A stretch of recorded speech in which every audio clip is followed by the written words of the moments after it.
Começando mais um Além do Negócio.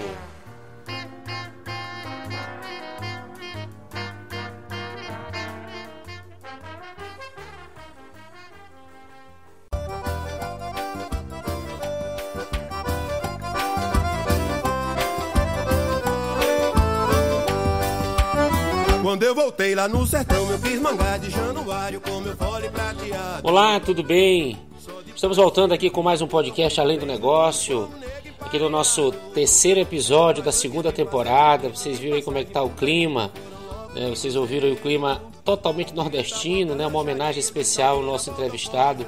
Nós estamos trazendo uma entrevista que aconteceu no ano passado e a gente pegou aqui os melhores momentos dessa entrevista e nós vamos trazer para vocês sentirem um pouquinho qual era a perspectiva que a gente tinha no ano passado com relação a tudo que estava acontecendo, né, especificamente levando em consideração a logística, né? Nós estamos trazendo o professor Fernando Trigueiro nessa entrevista, ele que é presidente da Associação Nordestina de Logística, e a gente começou a falar um pouco sobre tudo que estava acontecendo, qual era o cenário, como é que se desenhava aquele cenário e quais eram as perspectivas que a gente via, qual era a luz que a gente estava conseguindo visualizar. Foi uma entrevista muito interessante e eu estou trazendo para vocês aqui no formato podcastal, né?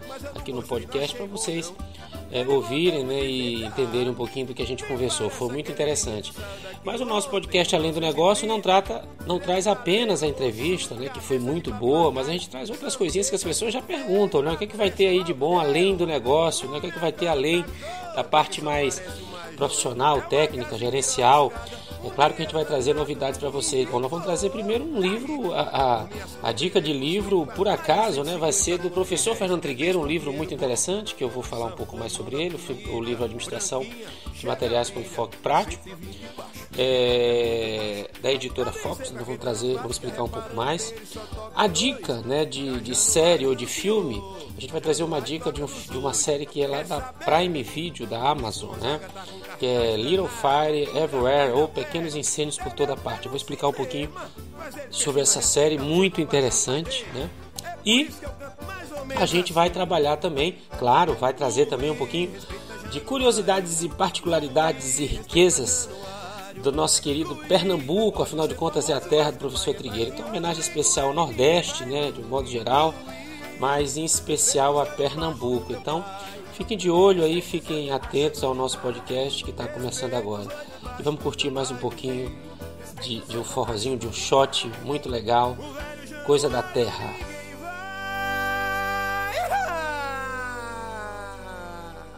Bom, vou apresentar então o professor Trigueiro. Eu sei que muitos que estão entrando já conhecem, são alunos, ex-alunos aí, professor Trigueiro também, mas quem não conhece, né? O professor Trigueiro é engenheiro, ele é mestre, né, em planejamento e gestão organizacional pela UAM, da Espanha. Ele é especialista em consultoria industrial pela Universidade Dauphine, Université de Paris.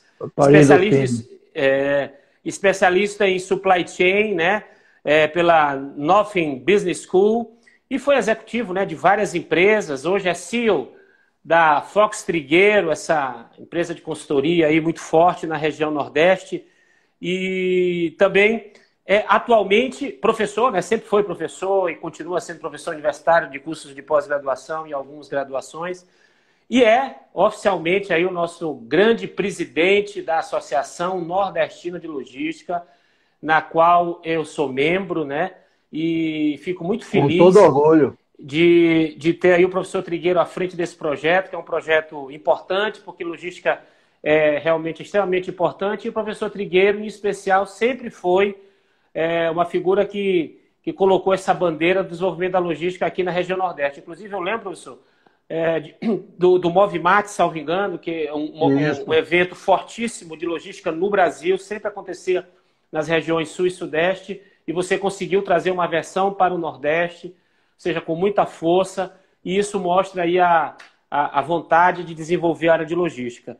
Então, hoje, né, professor, para contextualizar um pouquinho tudo que nós estamos vivenciando e abrir aí os microfones para você também dar suas boas-vindas para a galera, a gente está vivendo um momento importante, né, um momento difícil, um momento de muita reflexão, de muito trabalho, de entender um pouco o que vai acontecer, o que está acontecendo.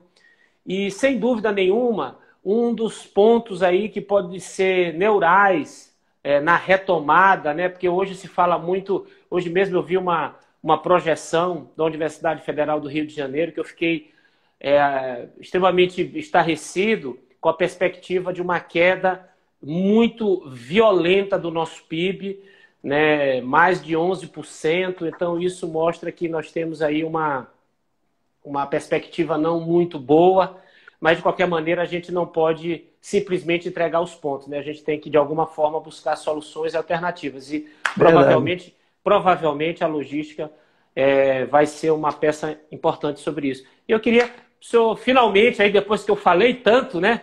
O senhor entrar aí na nossa conversa. Mas eu estou aprendendo com você agora, rapaz. Eu gosto de ouvir você falar. Pois pronto. Pois agora com vocês, professor Trigueiro. E aí, professor? Seja bem-vindo à nossa querida live e à nossa cidade de São Luís. Obrigado, Ricardo, pelo convite. É uma saudade muito grande aí de São Luís, né? Breve retornaremos a São Luís. Com certeza. Mas não nessa situação de hoje. Né? Isso, é verdade, é verdade. Você me deu uma dica aí dessa, você viu, e foi a Fundação Dom Cabral que deu essa perspectiva do PIB, né? Antes de nós entrarmos aqui, eu estava assistindo uma live com um dos grandes economistas aqui da região, e ele está fazendo uma projeção de um PIB negativo de 3%. Né? Ele realmente está bem otimista, né? Pelos que a gente vê os outros falando aí. As pessoas falando em 10%, 11% negativo. Eu acho que a gente tem que ser otimista e, embora a gente não esteja, eu diria, muito bem preparado para uma retomada rápida, nossa retomada vai ser lenta, vai ser gradual, né? Principalmente em função das diretrizes governamentais que devem estar sendo tomadas por esses dias, né? Caso, por exemplo, a reforma tributária, caso a reforma administrativa saia, né, no segundo semestre, por exemplo, nós temos uma chance muito grande de ter uma retomada maior. Né? Amanhã deve estar tendo a reunião lá dos homens que definem a nossa Selic, né? Está sendo projetada aí uma queda de um percentualzinho pequeno para 3,25%. Né? E, embora a nossa produção industrial, no momento, pelos dados que nós temos aqui, teve uma queda de 9%.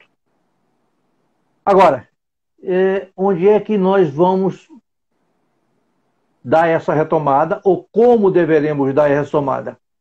Em primeiro lugar, se o pessoal conseguiu pensar durante essa fase que a gente está aí recolhido, se conseguiu planejar bem seu negócio, eles vão sair muito bem.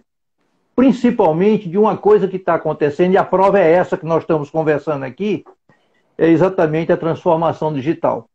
Essa é a grande transformação que, inclusive, o pessoal da logística está passando. Outro dia eu estava ouvindo também um bate-papo do Felipe Trigueiro, para você sabe que é meu filho. Sim, outro grande profissional. Né? Vamos chamar em breve também para bater um papo com a gente aqui. Ele estava fazendo uma colocação que me despertou muito. Ou seja, nós crescemos 5 anos em um mês sobre o aspecto digital. Nós tivemos que correr atrás do prejuízo. Verdade. Só que aí tem um detalhe. A preocupação maior foi em vendas. A preocupação foi a gente vender. E a logística? Né? De que adianta eu vender usando as plataformas de e-commerce se eu não estou preparado para fazer as entregas? Verdade.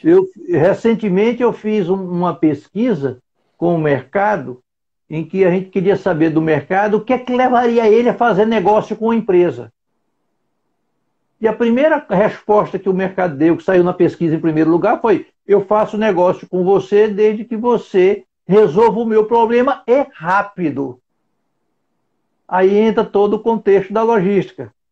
Eu tenho que estar preparado para vender na era digital, com as plataformas de e-commerce, mas será que eu estou preparado ou ainda estou na era analógica para fazer as entregas?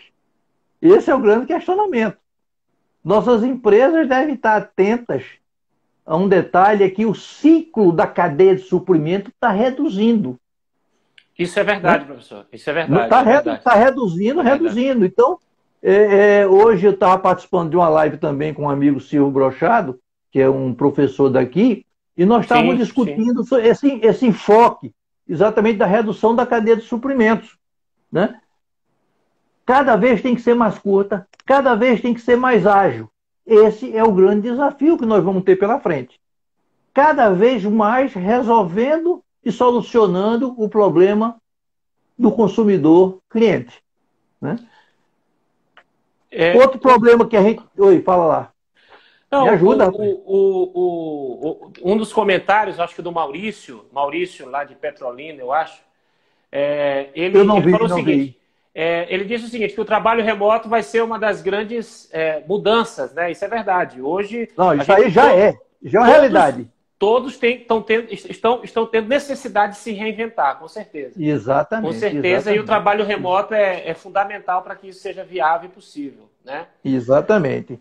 Agora, professor, o senhor tocou num ponto aí com relação à redução, ou seja, agora a gente vai ter aí um supply chain, uma cadeia de suprimento, ela vai ser cada vez mais enxuta, né?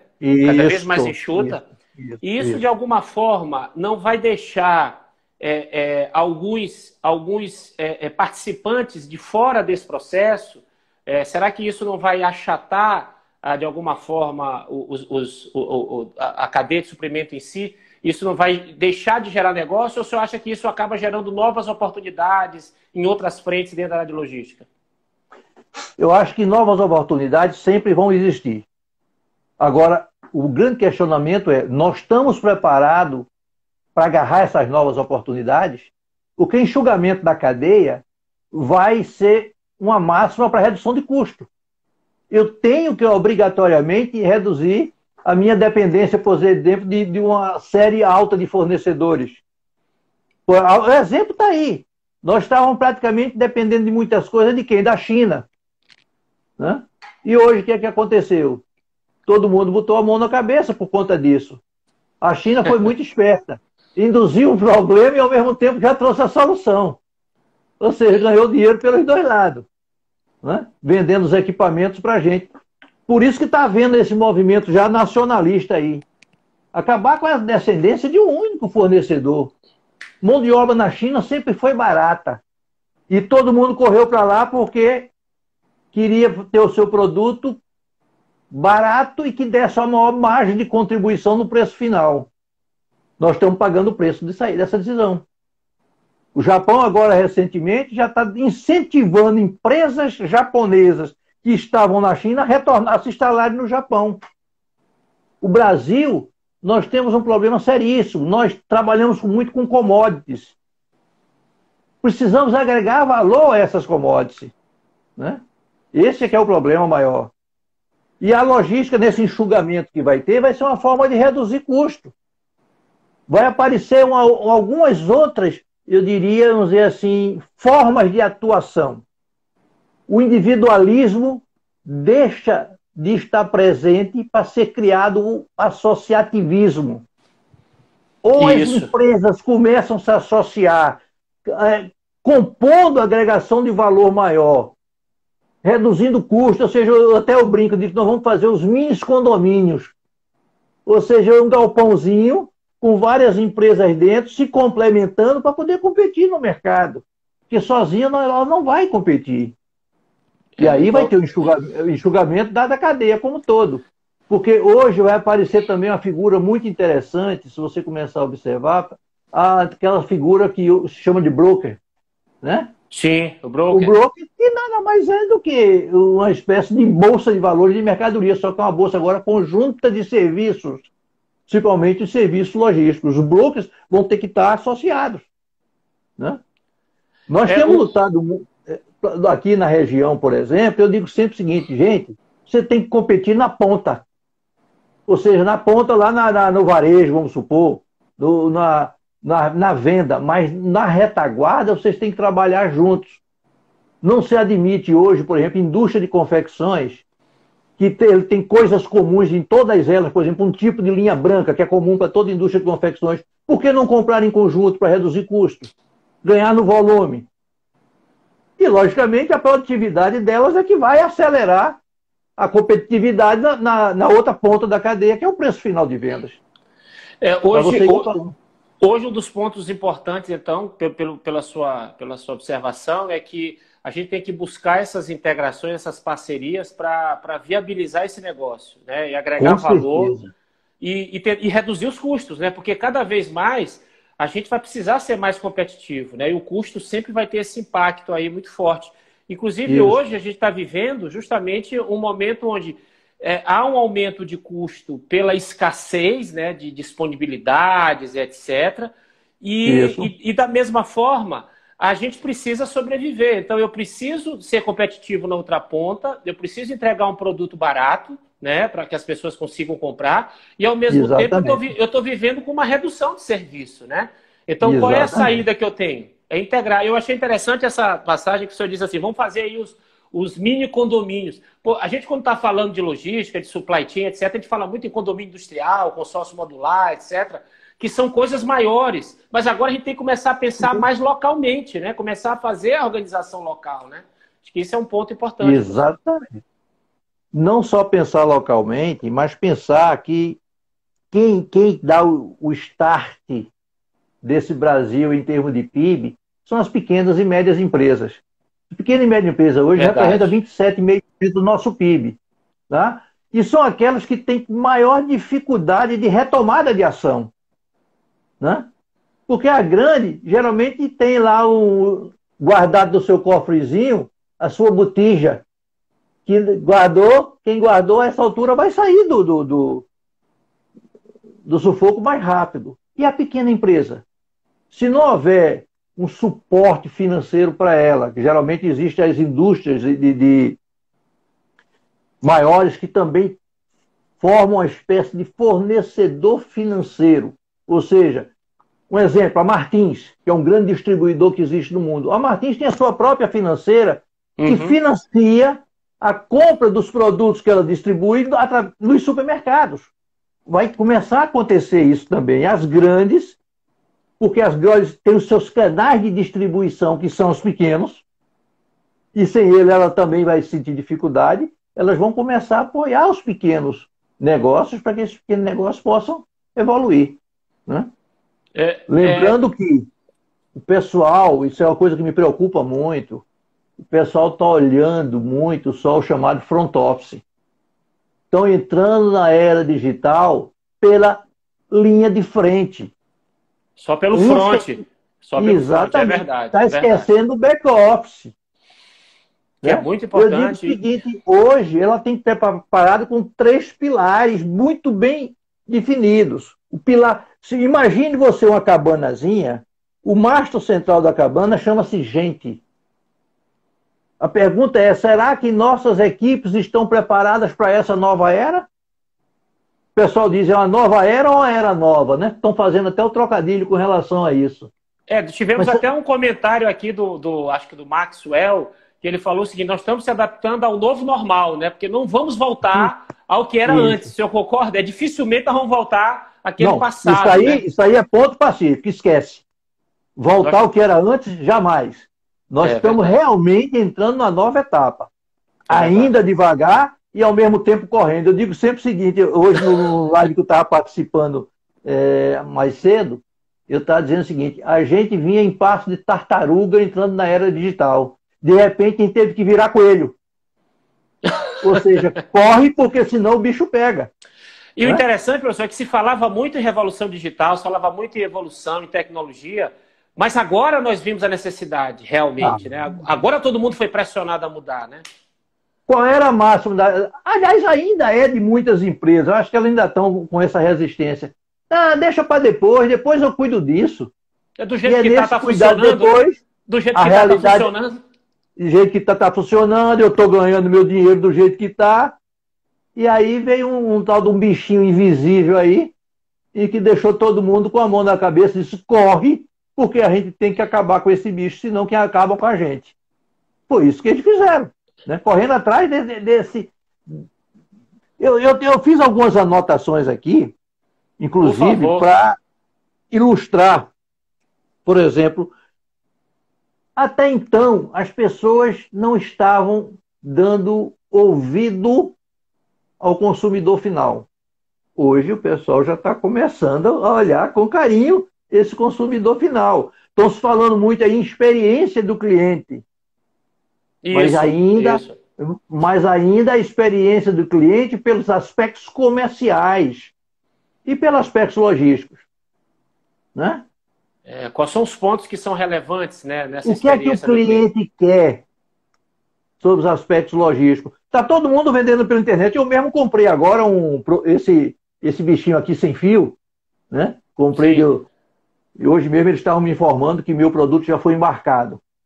Ou seja, esse acompanhamento não é eu como cliente estar acompanhando, é eu me antecipar o fato, eu como fornecedor avisar o meu cliente, mostrar para ele que eu tenho preocupação com ele, dizer para ele qual é a forma que eu estou mandando o produto dele, como é que o produto dele está sendo embalado, como é que o produto dele está sendo manuseado, qual é a transportadora que vai cuidar desse produto. Porque no final das contas, eu vendo. Embora eu terceirize um transportador, mas para o cliente final, o transportador sou eu. É verdade. Ele não quer saber se eu subcontratei ou não. Ele não quer saber quem está participando da cadeia, não. Está olhando você. É verdade. Aí tem uma pessoa agora que falou nível de serviço. É exatamente isso. Aquela máxima de faça sempre da mesma maneira, já era. Não, faça nós vamos ter que... diferente. Agora eu faça diferente e faça novo, de uma forma nova. Né? É verdade. Professor, tem muita gente fazendo colocações bem interessantes. Isso é ótimo. Está se falando aqui em logística colaborativa, que é isso que nós estamos falando. Isso, exatamente. A gente tem que trabalhar integrado, é exatamente isso. Fundamental isso aí. Gestão compartilhada é uma alternativa, sem dúvida nenhuma. Núcleos comuns de gestão. Por exemplo, existem muitas organizações que trabalham cross-docker integrados e tal, e um único ponto neural de gestão, onde todo mundo trabalha esse sistema de entrega. Enfim, são alternativas que a gente está percebendo que acabam viabilizando o negócio. A Michelle aqui está falando sobre a logística reversa, né? Isso, pessoal, hoje fundamental. Né?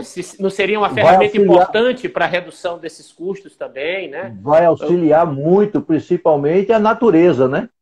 Porque hoje nós somos responsáveis pela logística reversa, só que ainda não temos educação para isso. Se você olhar os rios, vai ver a quantidade de garrafas PET que tem dentro dos rios e dos canais. Vai ver a quantidade de plásticos e garrafas que estão nos oceanos. Se isso tivesse um retorno, se isso tivesse aproveitamento através de transformação em novos produtos, a coisa seria de outro nível. Um exemplo está aí. O mundo parou, a natureza agradeceu. É verdade. Você hoje vê o céu, hoje vê o céu mais lindo.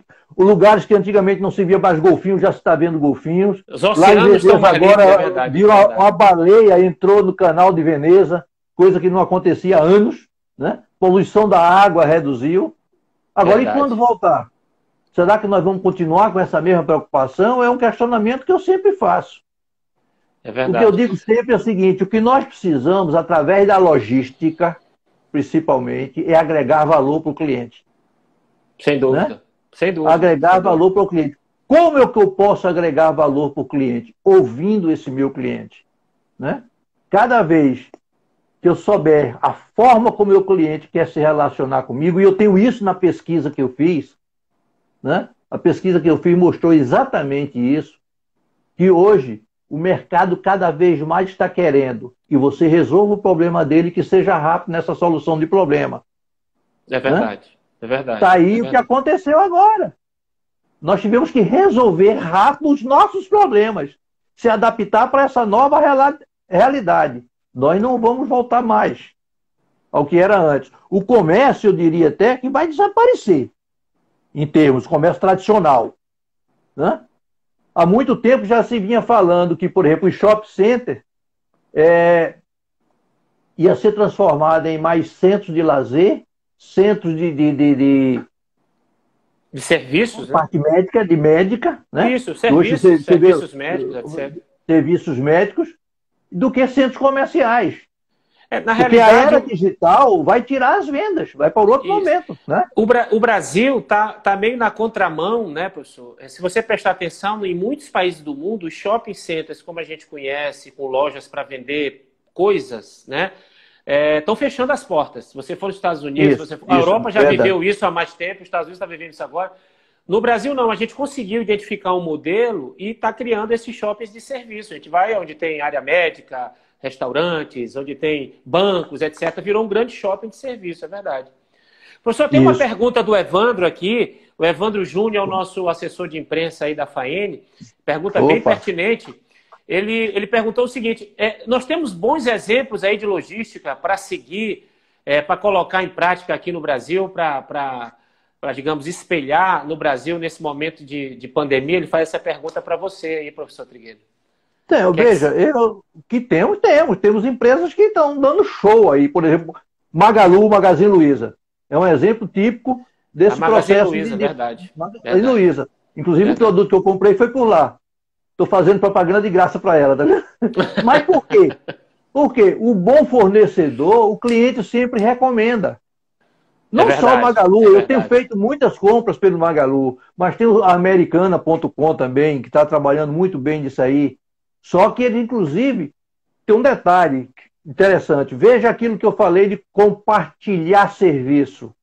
O Magazine Luiza, sabendo que os pequenos empresários não tinham plataformas adequadas, tinham dificuldade de vender nessa época que nós estamos passando, ela abriu o seu próprio sistema para que os empresários, através da plataforma dessa, pudessem vender os seus produtos. Logicamente que eles vão ser remunerados por isso. Mas o empresário pequeno não teria que investir um dinheirão assim de última hora para poder não ter vendas, vamos dizer assim. Eu acho que isso aí é um grande exemplo de quem estava preparado sair na frente. Hoje eu vi também o Ponto Frio, é outro que está também trabalhando nessa linha. Ou seja, mas se a gente olhar direitinho, são as grandes corporações. Né? Sem dúvida. Professor, um outro ponto aqui, né, que a galera... Que bom, né, que o pessoal está participando. Está interagindo, isso é ótimo, isso é ótimo. Exatamente. Aqui, por exemplo, eu acho que foi o Tarcísio isso, ele falou o seguinte: o pensamento aí dos 5 anos em um mês ficou perfeito para definir o cenário atual. Isso é verdade, nós pegamos aí 5 anos de planejamento, de projeções e aprendemos tudo em um mês para poder a gente continuar no jogo, porque senão a gente vai sair do jogo, né? Quantas empresas estão saindo, né? Qual é o exemplo que a gente pode tirar disso aí? Não adianta eu estar planejando de longo prazo e não executar. Ou seja, uma coisa que vai acontecer daqui para frente seria você sempre ter um plano contingencial pronto. Mas eu digo sempre, o profissional de logística tem que dar todo o suporte necessário ao pessoal da linha de frente. Eu digo o seguinte, não pode estar descasado. Eles têm que trabalhar alinhado. O front office e o back office têm que trabalhar muito bem alinhado. Não adianta eu, pelo e-commerce, comprar um produto branco e você vai lá e entregou o preto. Porque o cara lá na separação no depósito fez a separação errada. Ou seja, esse alinhamento é fundamental. Né? Nós temos que trabalhar o Brasil por região. Temos que fazer a integração desse Brasil? Temos. Qual é o grande problema nosso? O grande problema nosso é que nós temos canais de distribuição e canais logísticos muito distintos. Por exemplo, se eu for entregar um produto aí em São Luís, eu não tenho carga de retorno. O frete para você, o carro de você vai sair caro por conta disso. Outra coisa, seria muito mais barato que eu utilizasse a minha costa marítima. Claro. Usando os navios, aí eu precisava de volume. Né? Claro. A gente precisa, por exemplo, trabalhar a cabotagem de uma maneira mais eficiente. Cabotagem nesse Brasil, com essa costa maravilhosa que nós temos. A gente não usa nada da cabotagem. É verdade. A gente usa muito pouco da nossa. Muito pouco. Potencial. Outra coisa, ferrovia. Graças a Deus está começando a aparecer algumas coisas de ferrovia por aí. Só que a nossa famosa Transnordestina não sai do papel. Quer dizer, saiu, mas está emperrada, né? Precisamos acelerar isso aí. Quando tudo corria para... A Norte-Sul, né, professor? O senhor quis dizer a Norte-Sul? Não, a Transnordestina. Também. Também. A Norte-Sul está saindo. A Norte-Sul está fazendo a integração lá de Carajás, está integrando via Goiânia, e Goiânia via São Paulo e o Porto de Paranaguá.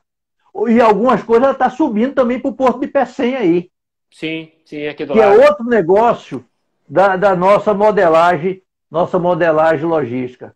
Nós somos vendedores de commodities. E o Brasil precisa mudar isso urgentemente. Nós temos que agregar valor aos nossos produtos. Nós temos que largar Como é de que eu vender vendo grão aço de café, e compro de lá mais barato? É verdade, pessoal. Nós temos que largar de vender minério, vender grão de café, vender petróleo soja, bruto, algodão. Soja, e começar É verdade. Nosso parque está aí de têxtil acabado por conta disso. Nós temos aqui uma produção de algodão fabulosa. Quer dizer, quando eu falo aqui no Brasil, né? Exportamos tudo para a China vai lá, transforma em tecido e manda para a gente aqui. E o nosso parque fabril, principalmente têxtil, foi para o brejo por conta disso, né? Sem dúvida. Este problema que aconteceu, como eu digo, vai gerar o que eu chamo de movimento nacionalista. Pode ficar ciente disso. Essa vai ser uma grande... reduzir essa dependência. Aliás, isso é uma estratégia, inclusive, que a gente recomenda muito para os nossos clientes. Nunca depender de um único fornecedor. No dia que o fornecedor entrar em crise, você está perdido. E foi o que aconteceu, né? Nós temos que ter... Aí entra a logística de suprimento na história. Porque a logística é muito ampla. A logística não é só a distribuição, o transporte, como até então o pessoal via. Hoje, o conceito da logística integrada é mais amplo ainda, o conceito de supply. Né? Ou seja, hoje eu tenho que estar de olho lá na pontinha onde é consumido o meu produto e na outra ponta onde eu tenho o meu fornecedor primário. Isso é o que tem que acontecer. Né? Eu estou falando, você está olhando aí as perguntas, eu não estou nem tendo tempo de ler as perguntas, então você que vai interpretar para mim. Eu estou tentando aqui, a gente está falando muito em modal aquaviário, ferroviário, falamos em cabotagem, e aqui também falaram o seguinte, nós ainda temos uma dependência muito grande do modal rodoviário. 67%. Eu sempre falo nas minhas aulas que eu não sou contra o modal rodoviário, nunca fui, ele é importantíssimo, também não, principalmente no porta a porta. Mas a gente precisa entender como ele é utilizado, a forma como ele é utilizado. Né? O modal rodoviário ele tem as suas limitações, a gente sabe disso. E isso, sem dúvida, essa dependência ela acaba custando caro, literalmente, para o Brasil. Né? A gente tem um custo alto de movimentação de carga. Inclusive, é uma forma, como eu falei, o transporte compartilhado é uma forma que as pequenas empresas têm que começar a pensar urgentemente. Né? Para não fazer aquele sistema... aliás, existe sistema de micro-room.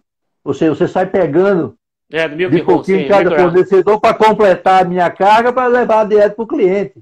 Né? Só que isso tem que ser feito hoje com rapidez, tem que ser muito bem planejado. Eu tenho que usar um sistema de gerenciamento, que aí vem outro detalhe agora. Falei em sistema de gerenciamento. O que é que, na realidade, nós gerenciamos? Nós gerenciamos uma e somente uma coisa. Essa coisa chama-se informação. Então, hoje eu tenho que ter uma informação bem seletiva. Por quê? Porque informação por informação, isso é um simples banco de dados. O que eu tenho que fazer é transformar a informação em ação. E cada vez mais rápido essa ação. Agora, o que é que nós estamos vendo aí na prática? O exemplo está aí. A quantidade de fake news que tem aí. Deixa o povo sem saber em quem acreditar. Imagina informações erradas dentro da empresa. Que decisões você vai tomar? Sem dúvida. Esse é um dos problemas que a gente tem que ter cuidado. Né? Transformar informações em ação. Então, em primeiro lugar, eu preciso saber selecionar muito bem informações. Que informações eu preciso no meu dia a dia para uma boa tomada de decisão? Qual é a minha rota de entrega? Eu tenho que estar muito bem definida. Que tipo de caminhão ou meio de transporte é o mais indicado para eu fazer isso, baseado nas minhas informações, no volume de cargas que eu tenho a mandar para fora, né? Quem são meus fornecedores? Onde é que eles estão localizados?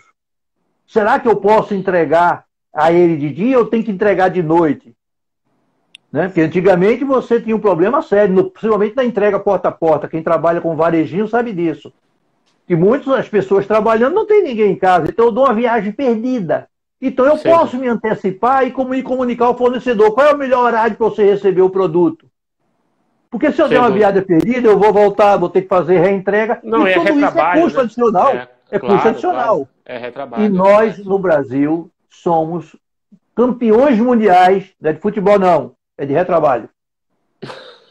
É verdade. Desperdício é o que mais acontece e temos que eliminar esse desperdício, porque isso implica no custo final. Você imagine as nossas rodovias, o trânsito sem mobilidade quase nenhuma, o consumo de combustível aumenta. Como consequente, aumenta o consumo de CO2 na natureza. Vem um problema também de saúde, né? Além de aumentar o custo. Muitas vezes você vai fazer uma entrega de um produto num determinado centro de distribuição, tem as janelas, que eles fazem essas janelas para você. Só que marca a janela e não cumpre. Você entra na fila, você paga diária de motorista a mais, você paga refeição de motorista a mais. Tudo isso é custo. E isso tem que começar a ser melhor pensado, né? E eu digo sempre o seguinte, não adianta você ter grandes CDs. Eu sou adepto disso aí. Você tem que ter pequenos CDs, bem localizados, e que possa maximizar o fluxo entre eles e até o cliente final. É isso geralmente que eu mais recomendo. Mas, infelizmente, tem muita gente que não está querendo, acha que ter um grande CD é o ideal para eles. Centralização, né? Centralização. Fala que eu estou bebendo uma aguinha aqui. O que acontece? Aqui uma pergunta, que eu sei que isso deve ser uma angústia de muita gente. É claro que, nesse momento, muita empresa está reduzindo seus quadros, tem muita gente que está demitindo, empresas fechando, etc. E fizeram uma pergunta que o que a gente pode dar de sugestão para esses profissionais que, porventura, porventura forem demitidos, né, nesse período, né? Para onde recorrer, né? Eu sempre falo que, hoje, mais do que nunca, a pequena logística está fazendo muita diferença. E tem um exemplo, professor, bem recente, de uma ação interessante aqui em São Luís, onde um profissional de logística que foi demitido teve uma ideia interessante. A maioria das empresas de delivery, né, cresceu muito as entregas, né, de comida e de outras coisas, não só comida, mas entrega de praticamente tudo, né, presentes, roupas e tal. E hoje tem delivery para quase tudo aqui, nesse momento. Exato. E ele criou, ele teve uma sacada interessante de adquirir 10 bicicletas, olha que legal, e criou uma pequena organização para fazer entregas para o pessoal do Uber Eats. Ou seja, ele teve a ideia de criar esse núcleo, né? Adquiriu muito bom. 10 bicicletas, chamou 10 pessoas que estavam precisando e virou o interlocutor delas. Ou seja, ele é o representante na plataforma e tem uma rede de entregas em pequenas, né, distâncias, ou seja, ele se reinventou. Ele era um cidadão que trabalhava na área de logística ferroviária, foi demitido por uma questão de redução de quadro, e ele imediatamente pegou a percepção dele de logística, a ideia de logística que ele tinha, o conhecimento que ele tinha, e viabilizou um negócio para ele. Então, eu acho assim, a perspectiva pode acontecer? Claro que pode. E aí, a gente vai se desesperar? Não, a gente tem que buscar alternativas. Eu conheço profissionais também que estão agora desenvolvendo ações relacionadas à parte de formação. Pessoas que são da área de logística e que, por algum motivo, tiveram ou redução de trabalho ou foram demitidos, e estão desenvolvendo agora treinamento, desenvolvendo capacitação para outros profissionais que queiram adentrar na área de logística. Ou seja, a gente tem que buscar nichos, né? Buscar alternativas, né? Eu digo sempre que é na crise que se busca as soluções. Até brincando, eu digo, era bom que a gente estivesse eternamente em crise. Porque a gente ia buscar soluções o tempo todo, né? Mas a grande verdade, porque o que é crise? Muita gente faz um bicho-papão. Crise é um processo de mudança. É o crowdshipping. O Maurício falou. É o crowdshipping, exatamente. Você está numa situação, de repente tem que passar para outra situação. Mas eu não devo passar isso de qualquer maneira. Eu devo pelo menos pensar um pouco. Até o pessoal de RH brinca muito, diz crise, tira o S da crise. A palestra crie. Vamos criar novas formas. Perfeito. Né? Perfeito. A gente tem, veja bem, a gente tem, isso é uma coisa que vai acontecer, né? A gente não pode esconder a coisa, botar para debaixo do tapete, né? Muita gente está aí como a gente chama aqui, na Rua da Amargura, mas se fosse acomodar é pior. Coloque em seu benefício o espírito empreendedor. E eu digo sempre isso, né? Pense em uma forma diferente de fazer. Está o exemplo aí das bicicletas. Você tem uma ideia também, eu tenho aqui um caso muito parecido, às vezes parece que o pessoal está com ideias bem semelhantes. É verdade, eu tenho um ex-aluno meu da faculdade que ele tinha já um restaurante. Esse restaurante ele fazia entrega, delivery em pessoal com motos, só que os clientes estavam reclamando que os produtos estavam chegando frio na residência. E ele teve uma ideia. A partir até de uma aula que a gente estava comentando lá, ele captou e disse, opa, vou colocar isso na minha empresa. A moto não tem um cano de escape? Sim. Joga energia fora. Né? O que é que ele fez? Colocou um caninho no cano de escape, passando por dentro do baú, uma serpentina dentro do baú, enquanto o cara vai entregar, ele está aquecendo através dos gases quentes o produto que vai ser entregue ao cliente. Com isso, ele conseguiu aumentar 12% o faturamento dele. Foi uma época de crise? Foi, porque o faturamento dele estava caindo. Não foi a crise da Covid, mas resolveu o problema dele. E é isso que o pessoal vai ter que fazer. Não tem para onde. Né? Vamos buscar novas formas. Vamos se associar. Vamos pegar essa sua expertise e colocar em prol de outros que estão precisando dessa expertise, como você bem falou. Né? É o cara que era um supervisor de recepção, treinar novas pessoas para receber de produtos de uma forma mais ágil. Agora, queira ou não queira, muita gente vai ter que ter um detalhe, vai ter que investir. Porque muita gente nessas épocas só pensa, vamos reduzir custo. Não, também reduzir custo, mas eu tenho que investir. Principalmente nos aspectos de transformação digital. Tecnologia. Isso é o caminho sem volta. Pode ficar ciente que isso é um caminho sem volta. Né? Sem dúvida. Eu registro aqui também a presença do Jairo, né, que é ex-aluno nosso de MBA da FAENG, de logística. E hoje ele é representante da DHL aqui no Maranhão, DHL Express, que é um importante, né, parceiro aí no comércio eletrônico, etc. E muita gente, muito ex-aluno da FAENG, né, entrando, aí muitos colegas também, professor Trigueiro, que estão participando. E a live, olha só, a live tá boa, né? Que o tempo passa rápido. É verdade, Tarcísio. Eu tô até preocupado aqui. Nós temos um roteiro. É um dos grandes incentivadores da logística aqui de Pernambuco. Ele olha tem que vários grupos de logística. Esse merece parabéns. Está tentando congregar o pessoal e é esse o caminho. Né? É verdade, é verdade. Deu uma força divulgando nossa live aqui, ele deu uma força divulgando dos grupos. Tem muita gente que eu vi aí rapidamente entrando, mas não deu nem tempo de falar, né, que está nos assistindo, né? Mas eu fico satisfeito, como ele disse aí, quando a conversa é boa, o tempo passa rápido. Realmente, praticamente foi embora 1 hora. Pois é, o roteiro que eu tinha aqui na mão já estou jogando fora. Vou rasgar ele todo, porque esquece, porque a gente não cumpriu nada do roteiro. Olha, roteiro só serve para entrega de produto. Não adiantou de nada o roteiro. O papo foi mais do que gostoso. Pô. É verdade. Agora eu não poderia deixar de perguntar isso. Tem gente que perguntou também.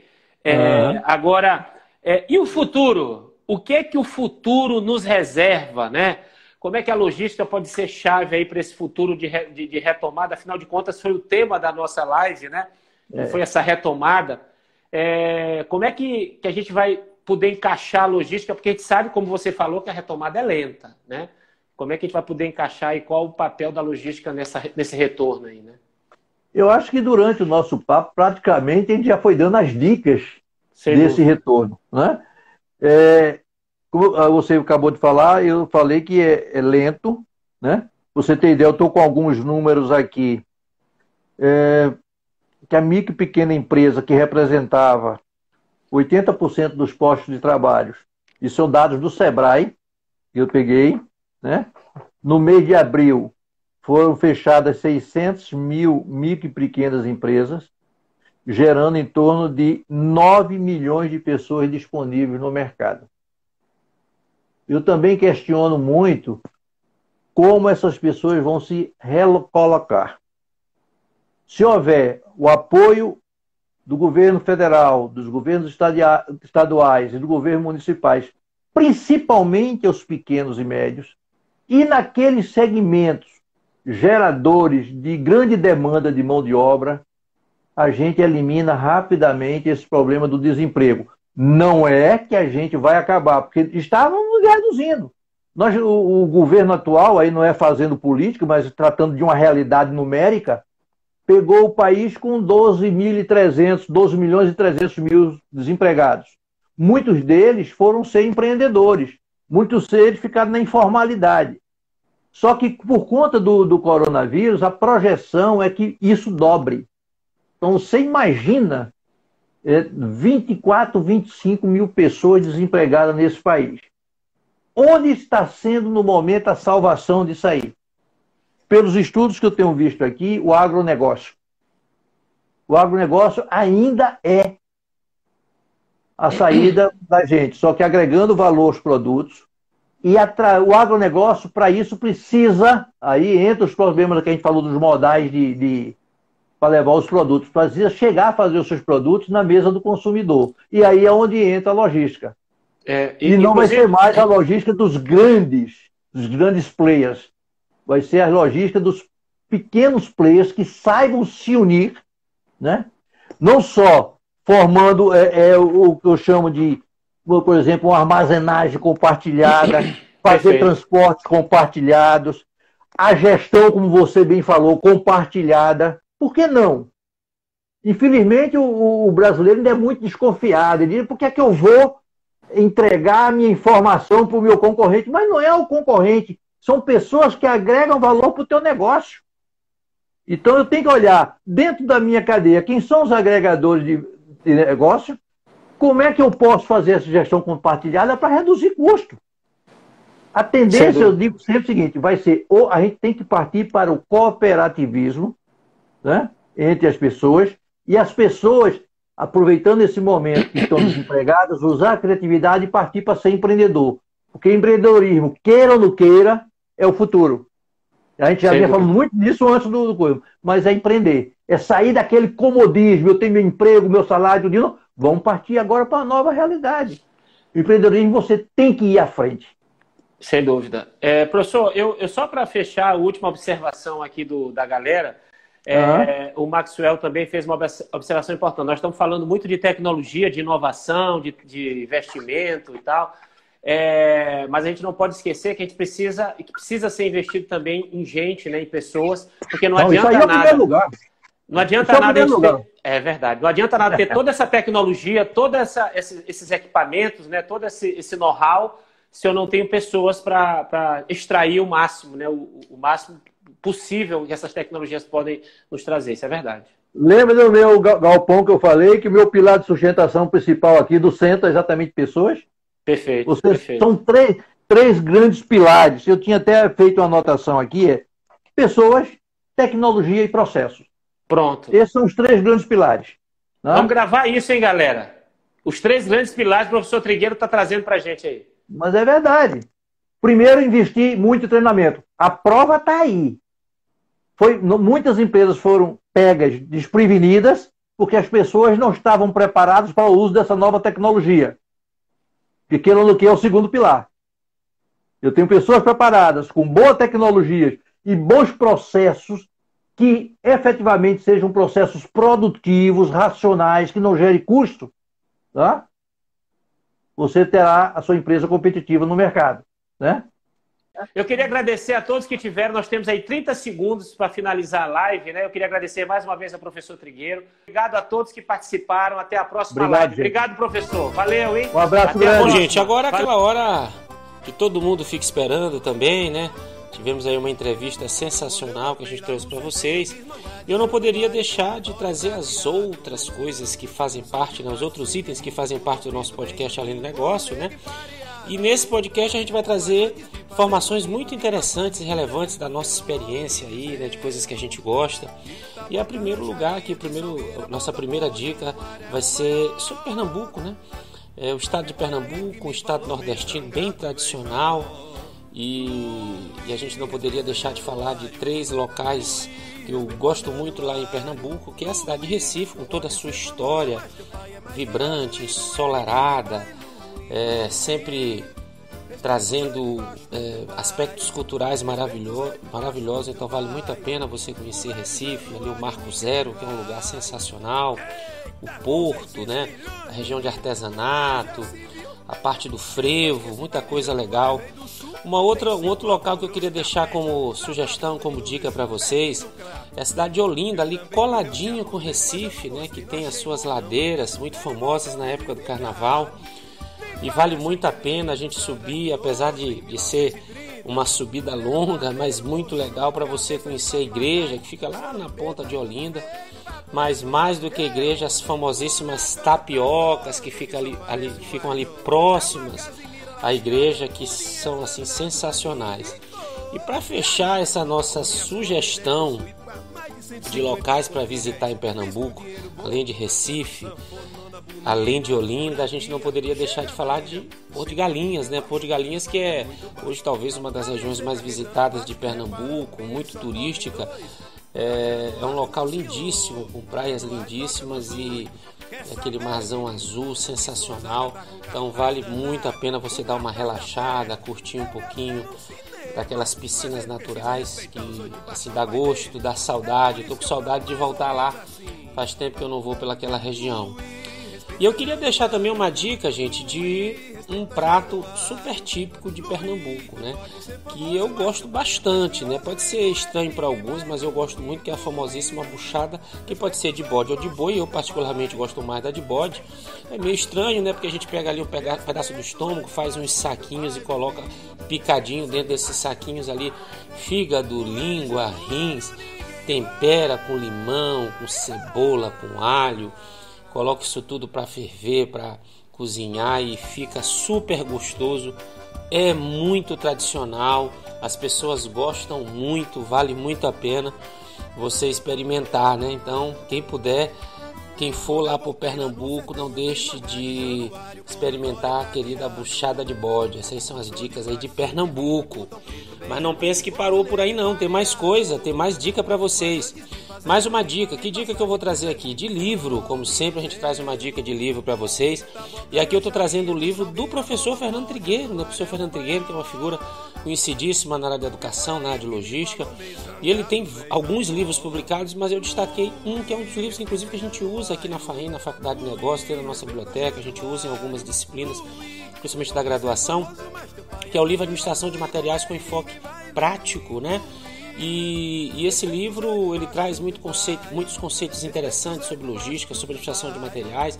Ele percorre ali desde a parte introdutória, né, histórica, desenvolvendo toda essa relação e a importância da área de materiais e fecha, né, com a gestão de estoque, o planejamento de estoque, a execução de estoque. É um livro muitíssimo interessante e por ser prático, por ser fácil, né, por ter uma leitura bem dinâmica.